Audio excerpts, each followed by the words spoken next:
Welcome to the Skin Bliss podcast, where we break down skincare with science, not hype.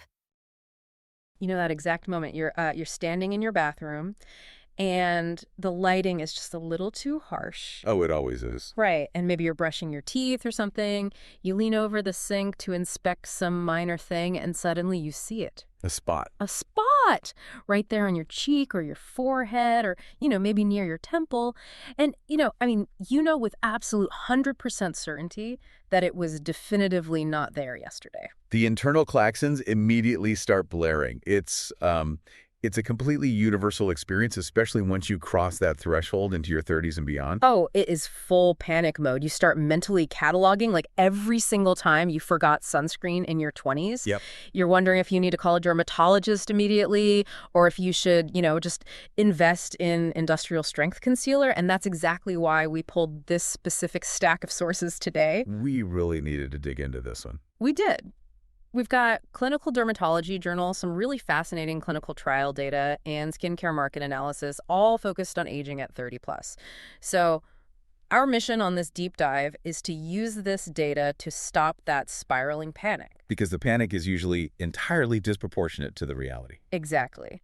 We're going to demystify what these surprise spots actually are, break down the accessible science of how to treat them, and clearly outline when you need to step away from the internet and actually book a doctor's appointment. Which is so important because, well, while that alarm is incredibly validating given how we're conditioned to constantly monitor our skin, when you look through the clinical data, most of these new spots are far less sinister than a midnight symptom search would suggest. What you're looking at in that mirror is simply your skin's history showing up. Our skin's history. I love that phrasing, even if it is slightly terrifying to think about what my history entails. Okay, let's unpack this. Because the very first step to not panicking is simply identifying the enemy. Right. Before we treat anything, we need to know what it is. Exactly. And looking at the dermatological consensus, once you hit your mid-30s, there are basically 3 specific types of spots that become the usual suspects. Yeah, the big 3 harmless spots. And the first one is arguably the most pervasive solar lentigo. You're probably used to hearing these referred to casually as age spots or sunspots. Which honestly feels like a loaded term. I mean, age spots implies that the mere act of turning 35 caused a biological switch to flip overnight. Yeah, it's a massive oversimplification because the defining characteristic of solar lentigo is that it's flat, brown, has very well-defined edges, and almost exclusively pops up in the areas of your body that get the highest volume of chronic UV exposure. Like your face and hands. Your face, your hands, your shoulders, exactly. The clinical trials are very clear on the mechanism here. This isn't spontaneous aging. When UV radiation hits your epidermis over the years, it causes oxidative stress. Okay. And it actually alters the DNA within your melanocytes, those are your pigment-producing cells. So they basically go into overdrive. Exactly. The UV damage causes a localized cluster of melanocytes to become permanently upregulated. They just keep pumping out excess melanin. Just constantly producing pigment. Right. But here's the kicker. It takes years, sometimes a full decade, for that localized cluster of hyperactive cells to push enough pigment up through the layers of the skin to become visible at the surface. So it's essentially a delayed receipt for a purchase you made years ago. Yeah, so. I love that, a delayed receipt. Yeah, like, hey, remember that beach trip in 2015 where you fell asleep reading a paperback without an umbrella? Well, the cellular damage is finally cleared. Here is the bill. That is a brilliant way to conceptualize it. It is chronic, permanent UV damage finally bubbling up. But that flat pigment issue contrasts sharply with the second usual suspect, which is seborrheic keratosis. Right. So if sunspots are just a delayed pigment reaction to UV rays, it makes me wonder about the spots that look raised or textured. Because when I look at the clinical photos for seborrheic keratosis, that doesn't seem like just a localized pigment issue. That looks structural. It is entirely structural, and that's precisely why it intimidates people. So unlike the flat solar lentigo, seborrheic keratosis is slightly raised. It has this waxy, almost stuck-on appearance. Stuck on, yeah. And the pigmentation can vary wildly. It can be light tan, brown, or even deep black. And the source text notes this is incredibly common after 30. But why does the body suddenly decide to produce these raised, waxy growths just because we crossed a certain age? It comes down to keratinocytes, which make up about 90% of the cells in your epidermis. As we age, our overall cellular turnover naturally slows down. But in certain localized areas, these keratinocytes begin to proliferate rapidly. Okay, so they're growing too fast. Right. And instead of shedding off invisibly like normal skin cells, they pile up on top of each other. Think of it as a tiny, benign traffic jam of skin cells. They replicate, they don't shed, and they form this raised, waxy plaque. So it's a localized traffic jam. That makes sense. But because it's raised and dark, the trial data notes a huge percentage of patients come into clinics absolutely convinced it's a melanoma. Oh, constantly. It is the #1 benign lesion mistaken for skin cancer. But the cellular architecture of a seborrheic keratosis is completely harmless. It doesn't invade surrounding tissue. It just sits on top of the skin. So it's cosmetically frustrating, sure, but medically dangerous, not at all. Not even a little bit. Which brings us to the third big culprit. And this shifts us away from chronic age and sun damage and into the realm of acute trauma. Right, post-inflammatory hyperpigmentation, or PIH. Exact. PIH is a completely different biological mechanism. This is a dark mark left behind by a specific inflammatory event. So a breakout, a minor cut, a scrape. Or maybe a severely compromised skin barrier from overusing harsh chemical exfoliants. Oh, absolutely. That's a huge trigger. So the initial trauma heals, but it leaves this dark shadow behind. And reading through the dermatology journals, two things really stood out about PIH. First, the melanocytes are much more reactive in medium to deep skin tones, right? Yes, meaning any inflammatory cascade triggers a massive rush of melanin to the site of the injury. The cytokines released during inflammation essentially send an emergency signal. An emergency signal for more pigment. Yeah, it activates the tyrosinase enzyme, which is the catalyst for melanin production. Right. But the second thing that blew my mind in these clinical trials was the timeline. The data states that these marks take months, sometimes up to a full year, to fade. Wait, a single pimple, an inflammatory response that maybe lasted 4 days on my face, can leave a mark for a whole year? I know. It feels completely disproportionate to the actual trauma. What's fascinating here is how the skin responds to different types of damage. When you have that breakout, your skin mounts a massive aggressive inflammatory response to neutralize bacteria and heal the tissue. Right, the battle happening under the surface. Exactly. And that emergency cytokine signal we just talked about, it floods the zone with pigment. The primary trauma heals quickly, but that excess melanin is now trapped deep in the dermal and epidermal layers. So it's a footprint left behind by the battle. Precisely. Contrast that with the permanent DNA damage of sunspots. PIH is just a temporary footprint. But because our basal cells turn over so slowly, it takes an agonizingly long time for that trapped pigment to be naturally pushed to the surface and swept away. Okay, so it's a temporary footprint in the sand versus a permanent carving in stone. But this begs a rather urgent question. What's that? If a benign traffic jam of cells like seborrheic keratosis can look raised, dark, and structurally terrifying, how do you actually know when a spot crosses the line from an annoying aesthetic issue to genuine aggressive cellular danger? That is the crucial triage phase. You cannot simply eyeball it and guess based on your anxiety levels. The medical consensus points us universally to the gold standard diagnostic checklist, the ABCDE rule. Let's walk through the mechanics of this, because this is the specific metric you need to apply before you let yourself panic. What is the actual biology behind the asymmetrical shape? So if you draw an imaginary line right down the middle of a lesion, the two halves should roughly match.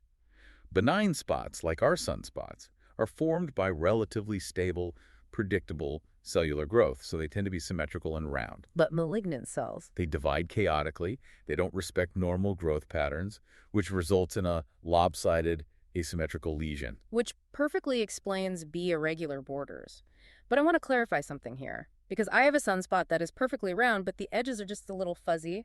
Does fuzzy trigger the B for irregular borders? A softer, fuzzy gradient isn't inherently a red flag.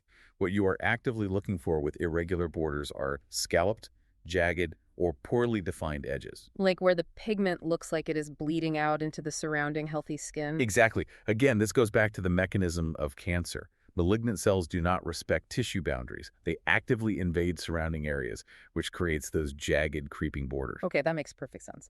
Then we have C for colors, chloral. Right. A localized cluster of benign melanocytes generally produces a single uniform shade of brown or tan. So if it's multicolored? If a single spot has multiple colors in it, a chaotic mix of light brown, stark black, and maybe even red or blue, that indicates erratically behaving cells at different depths of the skin, or an immune response causing inflammation within the lesion. Got it. Now D, This is the one I absolutely love from the clinical guidelines because it translates a clinical measurement into something instantly recognizable. D is for diameter. Yes, specifically, a diameter larger than a standard pencil eraser. I love this visual. Trying to accurately gauge 6 millimeters in a foggy bathroom mirror is incredibly stressful, but everyone knows the exact circumference of a standard pencil eraser. It's so relatable. It really is. The next time you're worried about a spot, physically visualize a pencil eraser right next to it. It's a highly practical, stress-free baseline metric to remember instead of trying to measure millimeters. It is a brilliant heuristic that cuts right through the anxiety. And finally, we arrive at the most critical metric, E for evolving. This raises an important question about how we systematically monitor our own biology. You see, the first four letters, A, B, C, and D, describe a static state. They describe the architecture of the spot at a single frozen moment in time. Exactly. But evolving demands active longitudinal observation. Is the spot actively growing in diameter? Is the geometry shifting? Is it elevating? Is it starting to inexplicably itch or bleed? So it's about change over time. Right. A benign DNA-mutated age spot is going to look exactly the same today as it did 4 months ago. Malignancy is active. It is relentlessly changing. Okay, so you apply the ABCDE criteria. The spot is beautifully symmetrical. The borders are crisp and respect the surrounding tissue. It's uniformly brown, smaller than an eraser, and it hasn't changed a millimeter in 6 months. The panic subsides. It's benign. Huge sigh of relief. But you still absolutely do not want it on your face. Once you've confirmed it's safe, what is the actual biological game plan for dealing with it? This is where we dive into the science of fading. The clinical data outlines a very specific arsenal of topicals. And what's crucial to understand is that these aren't just random overpriced creams. They each target a distinct biological pathway in the pigmentation process. Walk us through the pathways. What are we actually doing differently? First, the absolute non-negotiable baseline daily SPF. This isn't just about preventing future spots. It's about the existing ones, right? Yes, UV light actively stimulates existing melanocytes. If you are applying expensive actives to fade a dark spot, but you aren't rigorously blocking UV rays, you are quite literally feeding the exact cells you are trying to suppress. You're just pressing the gas pedal while yanking the emergency brake. Precisely. Next, the dermatological trials heavily favor vitamin C serum. This functions as a potent, brightening antioxidant. How does that work on a cellular level? Well, when environmental stressors hit your skin, they create free radicals, unstable molecules that trigger the inflammatory cascade, and that in turn stimulates melanin production. So vitamin C acts as a scavenger.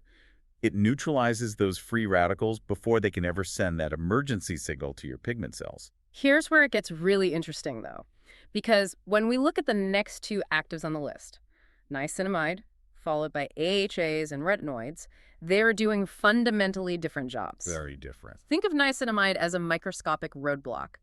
The melanin is produced deep down by the melanocytes, and it has to be physically packaged and transferred up to the surface skin cells to become a visible dark spot. The keratinocytes. Right. Niacinamide literally inhibits that pigment transfer. It throws up a roadblock on the cellular highway and says, nope, you cannot migrate to the surface. Exactly. And to take that street sweeper analogy a step further regarding your next ingredients, AHAs and retinoids, they weren't just aggressively brushing the surface. What are they doing? AHAs, like glycolic or lactic acid, are dissolving the cellular glue, holding those stained dead cells at the very top layer of your skin. So they force the skin to shed the old stained cells faster.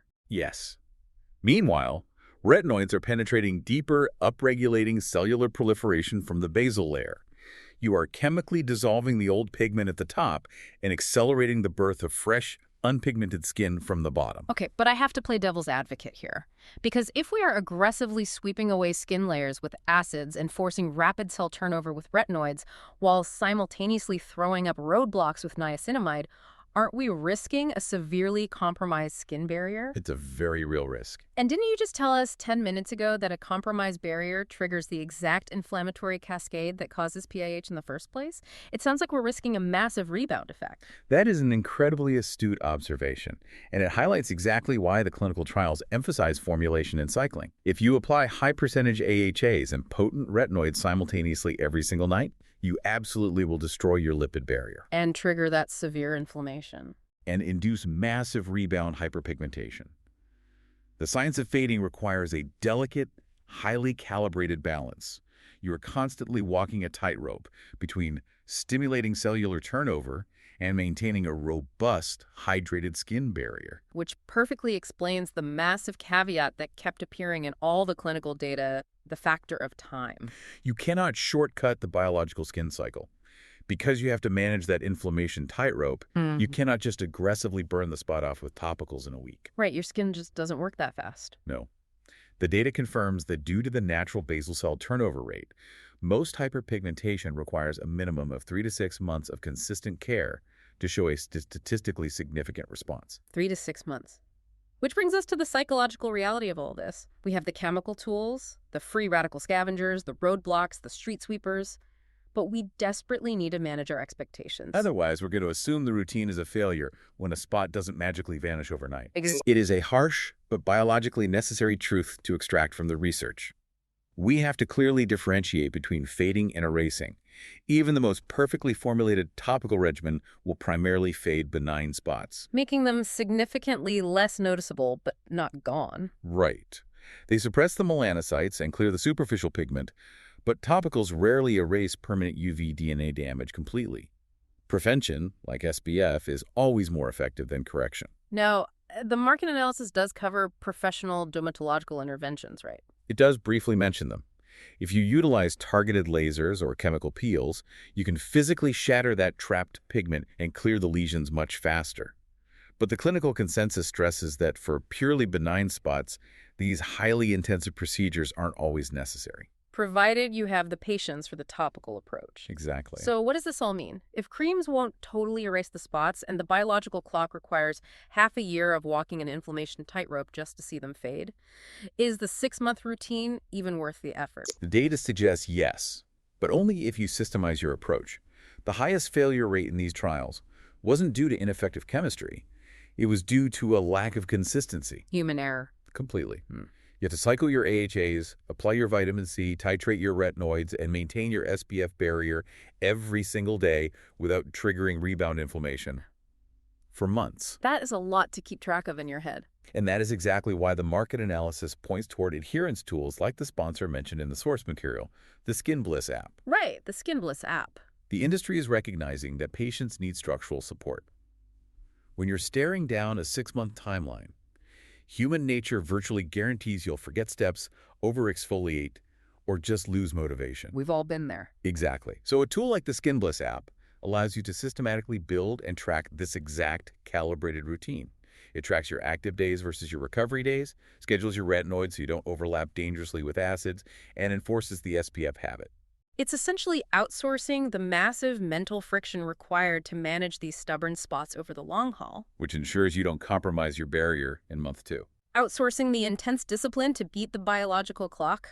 I love that. All right, let's run through the rapid-fire takeaways from today's deep dive so you can step away from the bathroom mirror with a solid game plan. Let's do it. First, do not panic at the sudden appearance of a spot. It is a completely normal biological reality of crossing into your 30s. Very normal. Second, remember your ABCDEs? Do the pencil eraser check. If it's symmetrical, small, and structurally stable, you are likely looking at benign history, not active danger. Right. Third, if you want to fade it, invest in SPF to stop the UV stimulation and use cell turnover ingredients like niacinamide and retinoids. And finally, have patience. Your cellular turnover dictates a 3 to 6 month timeline. If we connect this to the bigger picture, it fundamentally changes how you interact with your own reflection. A spot is not a biological failure. It is quite literally a topographical roadmap of where your skin has been. A roadmap, yeah. It's the visible echo of a sunny vacation or the lingering shadow of an acute immune response. It is your largest organ doing exactly what it evolved to do, adapting to and protecting you from the external world. It's your skin's history finally showing up to the surface, which actually leaves me with the final lingering question for you to ponder today. Oh, I like these. If the solar lentigos appearing on our faces right now at 30 plus are simply the delayed biological receipts from the UV exposure of our past, what invisible cellular history is your skin silently recording from your current environments right now? That's a great point. You know, the constant blue light exposure, the urban particulate pollution, just waiting to alter your melanocytes and surface. in another decade. Protect your barrier today so you aren't fighting your own biology tomorrow. Thanks for joining us on this deep dive. That's it for today. If you want to check your own routine for ingredient clashes, build a personalized plan, or track your skin's progress, download Skin Bliss at skinbliss.app. See you next time.